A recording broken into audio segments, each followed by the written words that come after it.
Hey beauties, welcome to my channel. Thank you for clicking on this video. I am going to show you the only 5 steps that you need to get your credit in order for 2023. We are in the second half of the year, and I think you know that it's time to get things in order, financially in order, and to finish the year strong. Here I have the 5 steps that I personally use to get my credit in order in my mid-20s.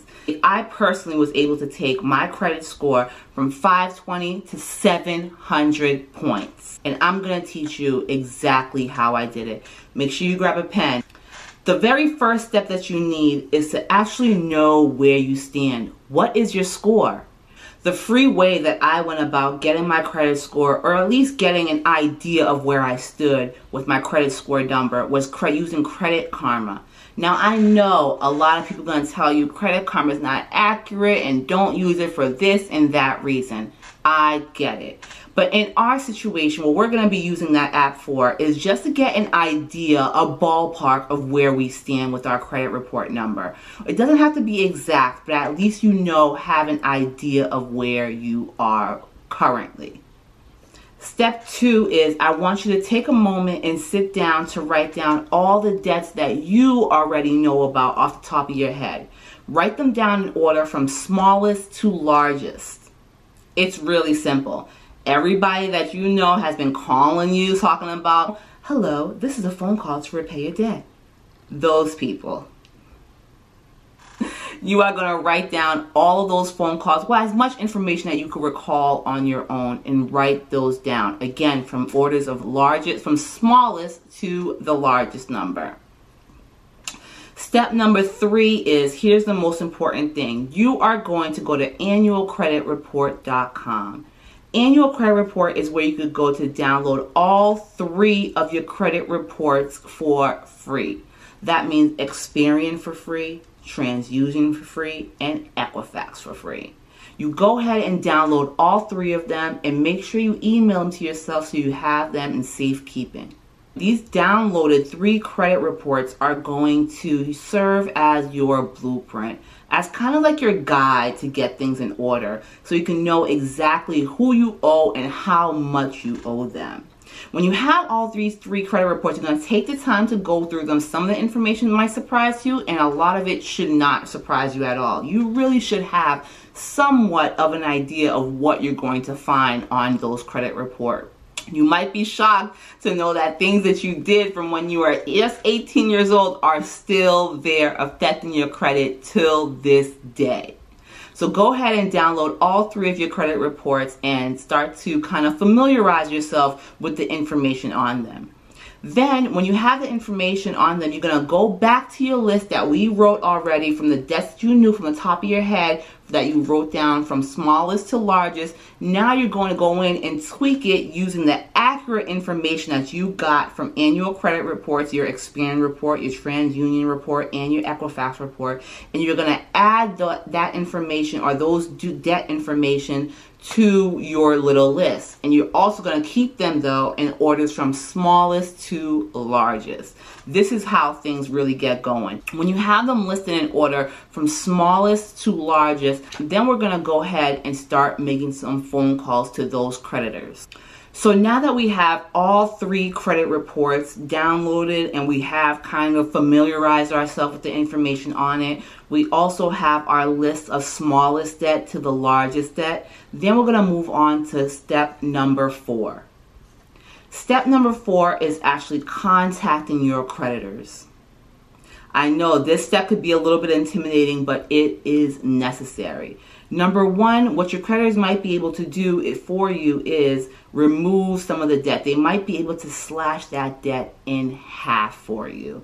They typically will be able to give you a discount from about 10% to 50%, which is huge. So you're going to call that smallest creditor, even if it's just for $150, and you're going to ask them, how much can you take off the debt? When is my due date? Your statement date, and if you could set up an arrangement for the next, spanning over the next maybe 2 to 3 months. So after you had set up your payment arrangement for the next 2 to 3 months, let's say for instance you have a payment of about $50 that you'll be paying either bi-weekly, weekly, or bi-weekly over the span of the 2 months to pay off that debt. So this is where we go into, I know in this step, most people would tell you, well, you should dispute your debts and tell them that it's not yours. More than likely, guys, that I don't agree with that idea. In my opinion and from my experience, the debts that you have on your credit report, 9 times out of 10, they are yours. You know that, and I know that. You own that debt. You created that debt. So, from my experience, paying off or trying to dispute the debt doesn't really help. It never worked for me. There was no, they were able to prove that it was actually my debt. So I was never able to successfully dispute a debt and get it just wiped off just off of dispute. And I also found by owning my debts that I was able to kind of develop some sort of financial literacy. With that information, by understanding and owning my mistakes, which are creating debt for myself, I kind of took the responsibility of owning that. And in me, as I was slowly paying it back, I kind of started to develop the skill and build the kind of resilience in, how should I say? I don't know how to say it, but you build a skill that you don't even realize that you're building as you are paying off your debts. I wanted to dive into statement dates a little bit. You have 2 important dates when you have a debt, whether something that is current or something that is, whether you have a debt that is current or a debt that is old and affecting you in a negative way. The 2 dates are your due date and your statement date. Your due dates are the dates that they send you in the mail saying we want your payment, your minimum payment of XYZ by such and such date. Your statement date, however, is when your debtor or collector, when your creditor takes the amount of debt that you owed and the payments made, and on that statement date, that is the date that they go ahead and report to the credit bureau. Now that date usually falls about 3 days after your due date. For me, when I was in the building phase of my life, the credit rebuilding phase of my life, I use that statement date to my advantage.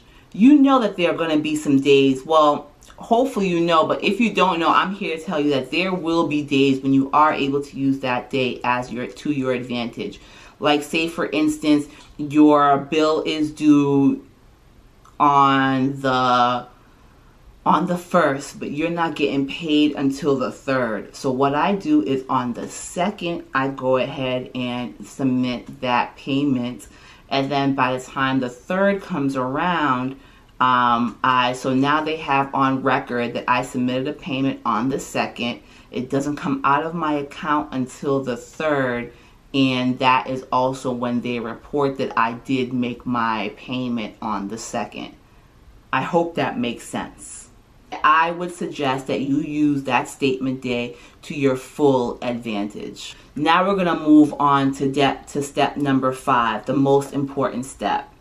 Right now, at step number 5, you will be doing what I call the snowball effect.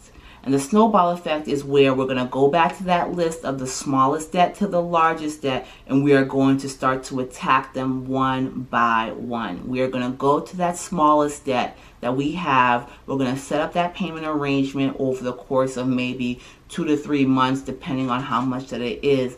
And we are going to either weekly or bi-weekly commit to making our payments to that creditor. We are going to make our payments until that debt is finally paid off.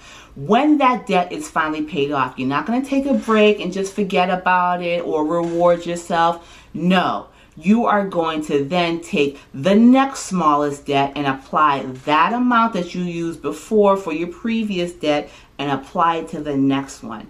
If you're in a little bit more of if you're a little bit better financially at that point, maybe add an additional $20 to your payments to help you kind of pay that off a little bit faster.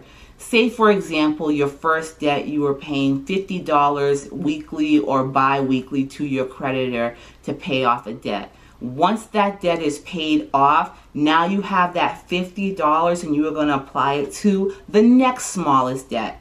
Now, if you have an extra, say, 20 bucks or 25 bucks, you are now going to make that payment $70 or $75. You're going to commit to that amount to pay off your next debt, and you're going to keep going, so on and so forth, until you are finally slowly attacking your largest debt. Hopefully by then you'll be putting up to like 80 bucks or 100 bucks every 2 weeks or so into that debt to aggressively pay it off.